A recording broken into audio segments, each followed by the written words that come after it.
Hello, I'm Jacob. This is the Preppers Bunker Outdoors. Today we have a special guest. Hey, I'm Josh. He's my brother. He now lives locally, so you'll be seeing a lot more of him. That's right. What we're looking at today is something special. I'm working on a project, and we're going to call it Project Dirty Harry. And what it is at this point is a Dan Wesson 744 44 Magnum with a 6-inch heavy barrel. Now the concept here was for a fun range gun with magnum power that I could hunt with potentially. Basically to have a magnum pistol. What I had before this, you might remember, was a Ruger Super Blackhawk Bisley, which was absolute trash. Yep. So Ruger's kind of screwed the pooch on me like 3 times now. All their old stuff was great, but their new stuff is literal crap. So here's what we're gonna do, guys. We have 240 grain federal ammo. We have 340 grain Buffalo Bore Plus P Plus. That was one of the requirements for my Dirty Harry gun, was I wanted to be able to handle Ruger only loads.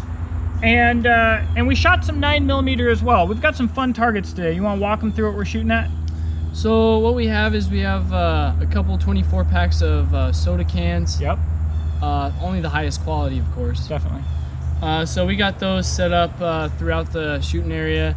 We got the metal gong, and then we have a pumpkin and a what's the target called? Extended gun skeleton target. There you go. Silhouette target. All right, so before we get to that, this whole channel and YouTube experience is made possible through sales at my website, beachandtactical.com, where I make premium handmade tactical and practical gear, particularly rifle slings from mil-spec components, paracord, etc. And also have a Patreon, and our patrons made this video possible by buying this GoPro Hero 6. Thank you guys, you're awesome. So let's get to some shooting. That was slightly uncomfortable.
All right, so the first thing that we did here as a comparison, we compared 9mm, we compared the Freedom Munitions 44 Magnum. This is 240 grain, it's about 1150 feet per second.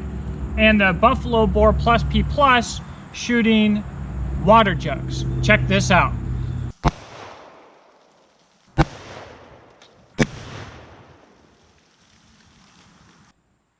Let's recap. We've got the 9mm entry hole. We did have an exit that is just Fiocchi ball.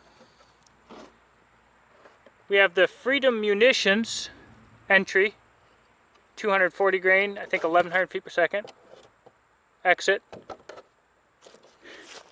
And then we have the Buffalo Bore Plus P Plus. I don't know where the entrance is, but that jug isn't feeling too hot. Holy cow. We're all the way up to the top. That was a lot of pressure. The next thing we shot was the pumpkin with the 9mm, the Freedom Munitions 44, and then the Buffalo Plus P Plus. Yes, That's plus crazy. P plus. That was cool, so check that out.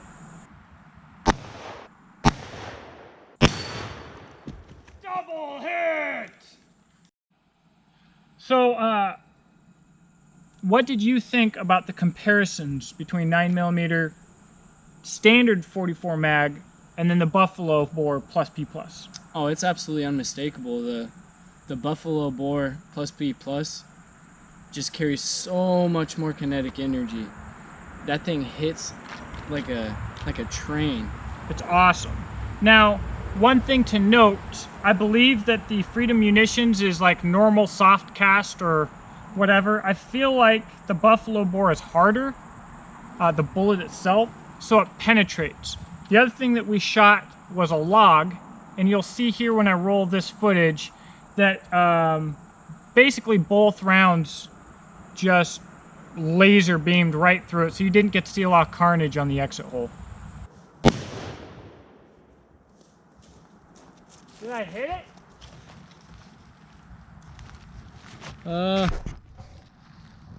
Yeah.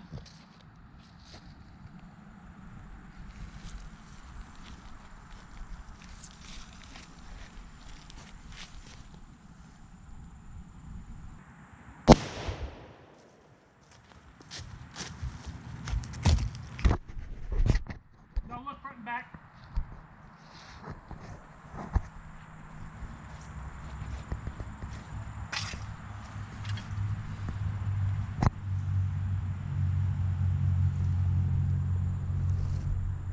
So what's the takeaway from this video? What I really like about this is the gun's a sweet shooter.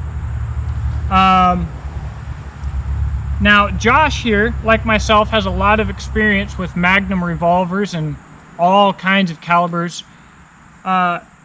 Specifically, one that I want to talk about is 454 Casull, because their performance is fairly similar to this this Buffalo bore. Newser, what did you think about how the Dan Wesson handles? I thought it was going to be an absolute handful, just like the 454 Casull or even the 500 Smith, but that thing, it just throws out all the recoil. It's not even comparable between the 454 Casull and the 44. Even with the plus P plus ammunition, there's a major difference, even though the rounds might perform similarly. Now, the 454 Casull that you're used to is a Ruger Super Red Hawk. Nice pistol, by the way. It's an older one. What's the barrel length on that? Isn't it 7.5? 7.5, something like that, I think. This is a 6-inch. What strikes me about the comparison between the two is not the amount of recoil, but the perceived recoil because of the sharpness.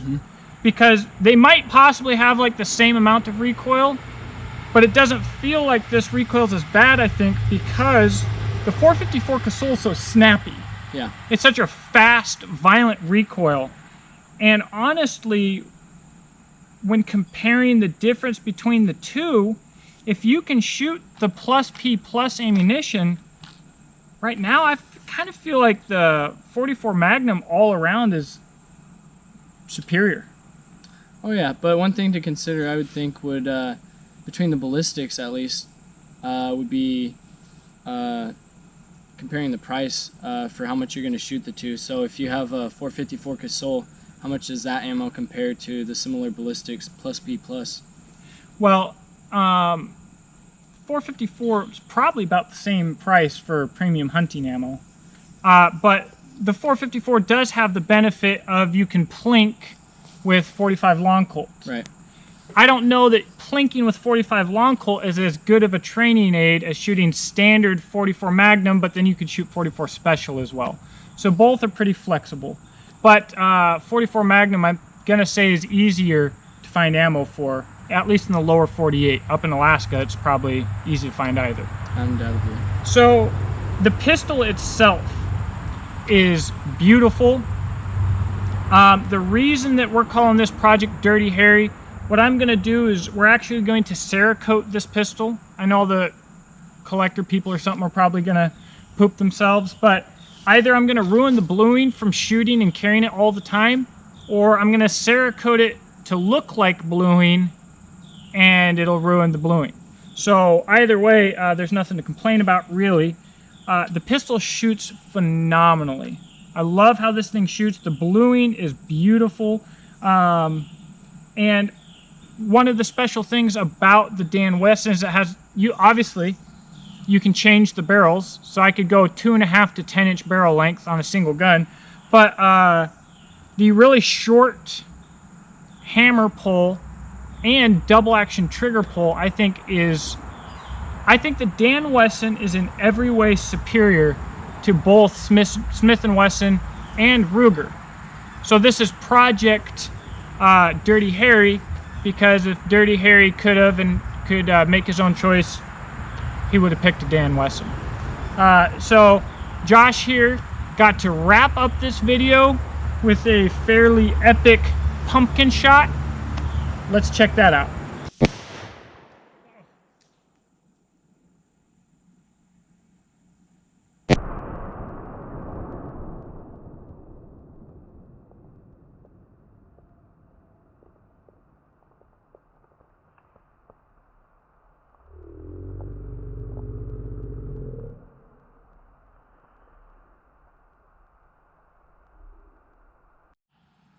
So what you can expect from future episodes of Project Dirty Harry is we're going to get this Cerakoted, I believe at Kentucky Gun Coating, which is local. We're going to do some different grips. Pack Myers just don't do it for me.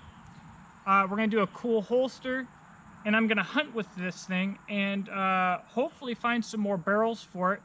And so basically, we're going to talk more about the Dan Wesson, and you're going to see this pistol evolve into a kit that is incredibly versatile and will make packing a big old hunk of iron worth it.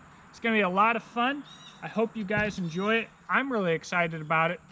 Thank you for watching, and I look forward to talking to you in the comment section below. Have a great day.